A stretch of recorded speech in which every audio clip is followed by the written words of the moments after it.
take your first breath underwater and you realize that you're a part of something much bigger than yourself.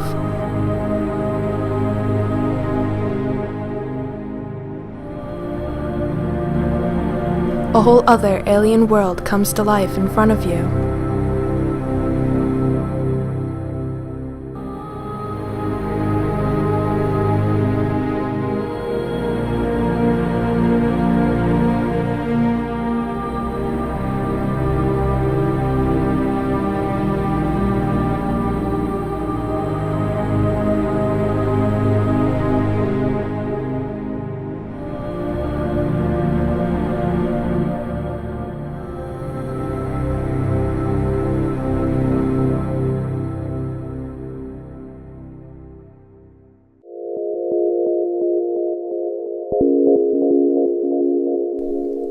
Oceans are enormously important to life on Earth. They produce 50% of the oxygen we breathe. 30% of our protein comes from the oceans. They are our life support system. But they're in trouble. Since the beginning of the Industrial Revolution, oceans have been absorbing the carbon dioxide we put out into the atmosphere. They've taken in 30% of our CO2 emissions, causing them to become more acidic.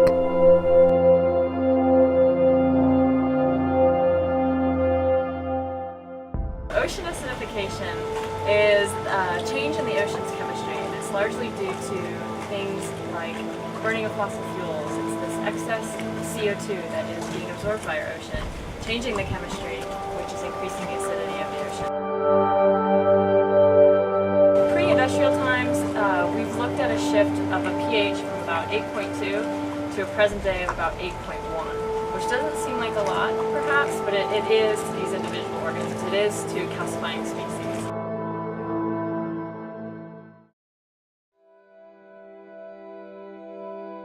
My research focuses on finding out how corals and coral reefs will respond to global warming and something we call ocean acidification.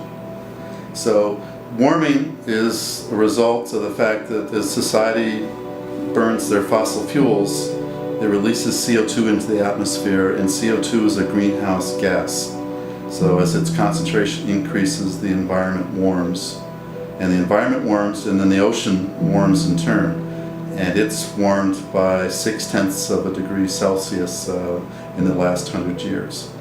Which sounds like a small amount, but because the oceans are so massive, it's truly an incredible amount of heat that's been added to the Earth in a very short amount of time. A less well-known consequence of the burning of fossil fuels is that each year about a third of all the CO2 that's burned dissolves into the oceans.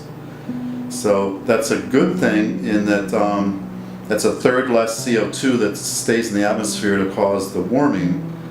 But unlike oxygen and nitrogen, which are either essential to life or benign to life in the ocean, CO2 forms an acid when it dissolves into the ocean, and it's steadily making the ocean just a tiny bit more acidic each year than the year before. And that can in turn stress a lot of the life that live in the surface of the ocean. And corals, it turns out, seem to be particularly sensitive to that acidification process, in particular when it's combined with some warming at the same time.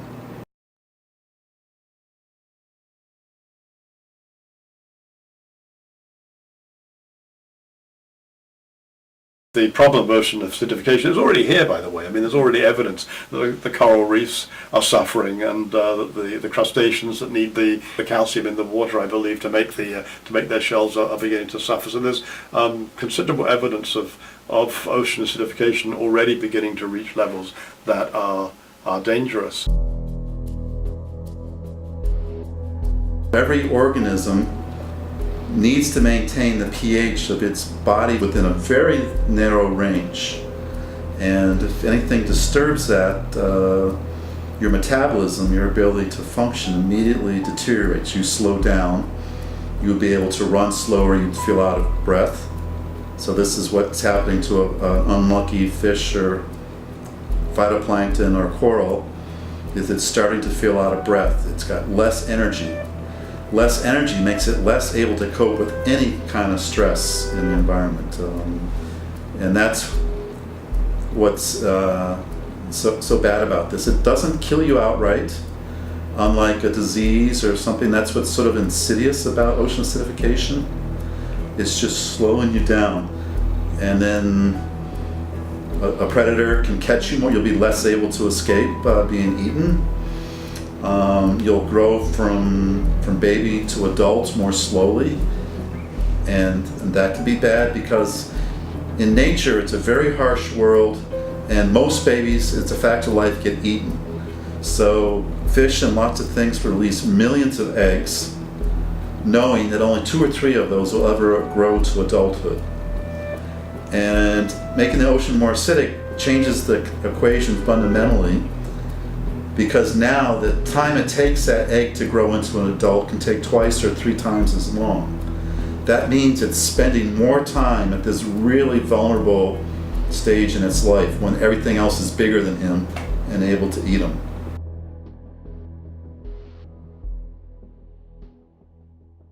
The pH in the environment has been low before, and people say, you know, corals have survived those periods, why won't they survive this? But what's different today is that those changes in the past have happened much more slowly. And when things happen slowly, life has time to adapt. And it's tremendously adaptive and able to deal with trends or changes in the environment if they happen slowly enough. But whenever it happens abruptly, there's mass extinction events. So we all know how the meteor or comet struck the Earth about 65 million years ago and caused a cataclysm that caused all the dinosaurs on Earth to die. At that very same time, most of the corals also died out. Eventually, over millions of years, they've recovered. So we're talking possibly about an event like that, where the change is so abrupt that things can't adapt to it and then they die off. Eventually they'll come back, but it could be, I mean, the Earth looked totally different. We don't have dinosaurs, we have mammals and humans on the surface. So there's no guarantee that following an extinction event, the same players are going to be present again. Something will come back and maybe the coral reefs will recover, but on time spans that are just, you know, too long for us to imagine.